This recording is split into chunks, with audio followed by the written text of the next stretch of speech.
नमस्ते. लसूण आणि लवंग खाण्याचे फायदे. मित्रांनो, आपल्या किचनमधला कच्चा लसूण आणि लवंग हा फक्त मसाल्यातला पदार्थ किंवा भाजीची चव वाढवण्यासाठी नाही, तर चांगल्या आरोग्यासाठी जिवंत अमृत आहे. लसूण फक्त थकवा घालवण्यासाठी आणि लवंग फक्त तोंडाची दुर्गंधी कमी करण्यासाठी नाही, तर तुमचं हृदय, नसांमधील ब्लॉकेज, रक्ताची कमतरता आणि अगदी म्हातारपणातही हाडे पोलादासारखी मजबूत ठेवण्यासाठी हे मिश्रण महाऔषधासारखं काम करतं. पण लसूण आणि लवंग खाण्याचे नक्की फायदे कोणते? लसूण किती प्रमाणात खावा आणि लसूण कोणी खाऊ नये याविषयी आज आपण या व्हिडिओमध्ये संपूर्ण माहिती घेणार आहोत.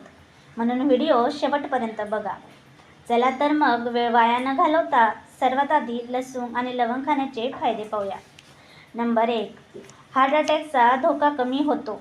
नंबर 2, हाडांची ताकद वाढते. नंबर 3, रोगप्रतिकारशक्ती मजबूत होते. नंबर 4, जुना किंवा चढ उताराचा ताप चांगला होतो. नंबर 5, संधिवातचा त्रास कमी होतो. मित्रांनो, लसूण आणि लवंग खाण्याचे आपण फायदे तर पाहिले, पण लसूण कोणी खाऊ नये आणि कोणी किती प्रमाणात खावा, चला तर मग हे बी समजून घेऊया. नंबर 1, सामान्य व्यक्तीने दररोज 1 ते 2 पाकळ्या लसूण खावे.